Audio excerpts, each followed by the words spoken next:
गोव्यातलं नव्यानं आकाराला आलेलं मोपा विमानतळ गोव्याच्या विकासासाठी एक महत्त्वपूर्ण प्रकल्प म्हणून या विमानतळाकडे पाहिलं जातंय। सुरुवातीपासूनच वादात असलेलं हे मोपा विमानतळ उभारताना अनेक अडचणी तर आल्याच। अगदी जागा असेल, त्यानंतर पर्यावरण विषयक दाखला, GMR कंपनीशी करार, न्यायालयाचा निकाल आणि प्रत्यक्ष पायाभरणी या आणि अशा अनेक गोष्टी। अशा अडचणीतून उभारलेलं हे मोपा विमानतळ आता पुन्हा नावाच्या वादात अडकलंय। भाजप प्रवक्ते सॅव्हियो रॉड्रिग्स यांनी मनोहर आंतरराष्ट्रीय विमानतळ हे नाव दुरुस्त करून मनोहर पर्रीकर आंतरराष्ट्रीय विमानतळ असं नाव द्यावं अशी मागणी केली आहे। तर काँग्रेसचे ॲडव्होकेट कार्लोस फेरेरा यांनी विमानतळाला फक्त मनोहर हे नाव देऊन इन्सल्ट केला असल्याचं म्हटलंय। गोव्यात अनेक सामान्य लोकांचं नाव मनोहर आहे, मग त्यात मासेमारी करणारा, मासे विकणारा, तसंच टेलर असू शकतो, तर पाव विकणारा सुद्धा असू शकतो। गोव्यात अनेक मनोहर आहेत, त्यामुळं सरकारनं याचा विचार करावा असं त्यांनी म्हटलंय। त्यामुळं नामकरण होऊनही पुन्हा नामकरणाच्या चर्चेत हे विमानतळ आलंय। तर नुकतंच मनोहर पर्रीकर यांचे चिरंजीव उत्पल पर्रीकर यांनी काँग्रेसमुळेच मोपा विमानतळाच्या प्रोजेक्टला उशीर झाल्याचं म्हटलंय।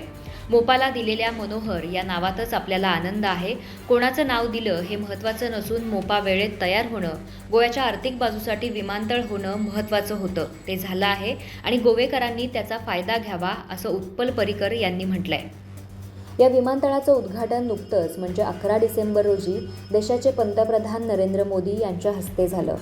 गोव्यातल्या जनतेनं दिलेलं प्रेम, स्नेह मी विकासाच्या रूपात व्याजासह परत करीन असे भावनिक उद्गार काढत पंतप्रधान नरेंद्र मोदी यांनी मोपा आंतरराष्ट्रीय विमानतळाला मनोहर इंटरनॅशनल एअरपोर्ट असं नाव देत या विमानतळाचं लोकार्पण केलं।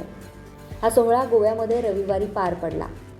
या विमानतळाच्या लोकार्पणाआधीच नेमकं काय विमानतळाला नाव द्यायचं यावरून मतमतांतरं झाली। अनेकांनी प्रतिक्रियाही दिल्या, वाद झाले। गोव्याचे पहिले मुख्यमंत्री भाऊसाहेब दयानंद बांदोडकर यांचं नाव देण्यात यावं अशी मागणी महाराष्ट्रवादी गोमंतक पक्षानं केली। याबाबत ठराव देखील MGPचे दीपक ढवळीकर यांनी मांडला होता। भाऊसाहेब बांदोडकर आंतरराष्ट्रीय विमानतळ नामकरण समिती अंतर्गत विमानतळाला भाऊसाहेब बांदोडकर यांचं नाव देण्याची मागणी करण्यात आली। तर विरोधी पक्षनेते आणि युनायटेड गोवन्स पक्षाचे दिवंगत नेते जॅक सिक्वेरा यांच्याही नावाची विमानतळाच्या नावासाठी चर्चा होऊ लागली। यावेळी गोव्याचे महाराष्ट्रात विलिनीकरणाला समर्थन देणाऱ्या महाराष्ट्रवादी गोमंतक पक्षाला जॅक सिक्वेरा आणि त्यांच्या युनायटेड गोवन पक्षाने कडवा विरोध केला आणि त्यानंतर मागणी होऊ लागली ती गोव्याचे 4 वेळा मुख्यमंत्री राहिलेले आणि देशाचे संरक्षण मंत्री म्हणून काम पाहिलेले मनोहर पर्रीकर यांच्या नावाची। गोव्यातील सत्ताधारी भाजप यासाठी आग्रही होता। त्याबाबत ठराव करून त्यांनी राज्य सरकार आणि त्यानंतर राज्य सरकारनं हाच प्रस्ताव पुढे केंद्र सरकार आणि नागरी उड्डाण मंत्रालयाकडे पाठवला। दरम्यान देशाचे पंतप्रधान नरेंद्र मोदी यांनी मनोहर पर्रीकर यांच्या नावाची म्हणजेच मनोहर आंतरराष्ट्रीय विमानतळ अशी औपचारिक घोषणा केली। आता मनोहर पर्रीकरांच्या नावावरूनही वाद होतोय। मोपा विमानतळाला मनोहर पर्रीकरांचं नाव देण्यात आलं, त्याचवेळी गोव्यातल्या विविध राजकीय नेते, सामाजिक कार्यकर्त्यांनी याला विरोध केला। या विमानतळाचं उद्घाटन सुरू असताना राज्यातल्या अनेक कार्यकर्त्यांनी आंदोलन केलं। विमानतळाला भाऊसाहेब बांदोडकर यांचं नाव देण्याची मागणी प्रामुख्यानं केली।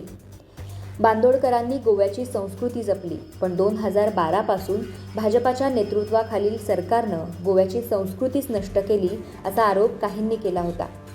गोव्यात मनोहर पर्रीकर लॉ स्कूल आहे, दिल्लीत संरक्षण संशोधन संस्था आहेत, काणकोण महामार्गालाही त्यांचं नाव देण्यात आलं। त्यामुळं मोपा विमानतळाला भाऊसाहेब बांदोडकर यांचं नाव देण्यात यावं अशी मागणी होऊ लागली। यातच आता भाजप प्रवक्ते सॅव्हियो रॉड्रिग्स आणि काँग्रेसचे ॲडव्होकेट कार्लोस फेरेरा यांनी मनोहर आंतरराष्ट्रीय विमानतळ हे नाव दुरुस्त करून मनोहर पर्रीकर आंतरराष्ट्रीय विमानतळ असं द्यावं असं मत मांडलंय। त्यामुळं नामकरण होऊन सुद्धा पुन्हा नामकरणाच्या चर्चेत हे विमानतळ आलंय। तुम्हाला नेमकं या संदर्भात काय वाटतं ते आम्हाला नक्की कॉमेंट करून कळवा।